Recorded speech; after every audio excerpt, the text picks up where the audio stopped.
So MLB free agency is pretty much all wrapped up outside of a few guys not be signed yet, Pete Alonso. But here it is with the Mets pitching rotation. As of right now, this is the projected kind of starting five rotation. Here it is: Manaea, Senga, Peterson from last season, and new additions Frankie Montas and Clay Holmes. Those are the projected bottom two. Now, if you were to ask me like how confident I am with this rotation heading into the season, I'm going to give it more like to the 6.5 out of 10. Now, it might seem a little bit high because they don't have that like big star guy, star pitcher, that top ace, whatever, too. But look at what happened last year when they signed Manaea and Severino. You were thinking those are going to be like your top two guys with Senga.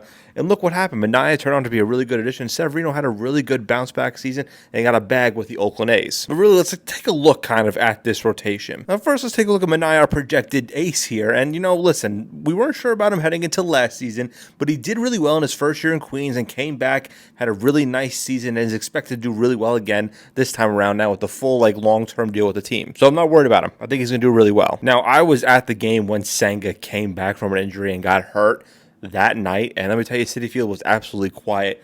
A really lost year for Senga after a great rookie season. I think now with a full offseason, getting a lot healthier now, I think he should be fine as the number 2 guy.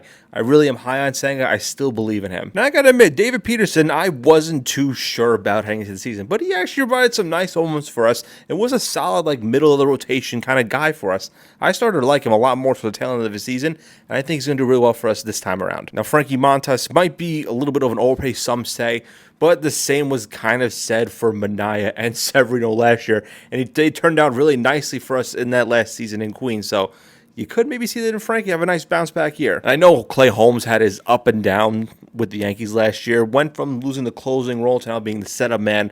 They want to make him a starter in the rotation for the first time in his major league career. Like I said with the guys previously mentioned, the pitching staff does something with these guys, so he could turn out to be a nice, solid back-end rotation player for us. Now, look, obviously, we wanted them to get a big pitcher. I had a feeling they were never going to get Sasaki in the first place at all. I was really believing that Corbin Burns was going to be a New York Met, but he's on the Diamondbacks, so we lost out on these two guys. More Corbin Burns because I knew Sasaki wasn't going to be a Met. As far as adding another guy, could you bring back Quintana? I wouldn't hate it. He had a pretty solid year for us last year as well.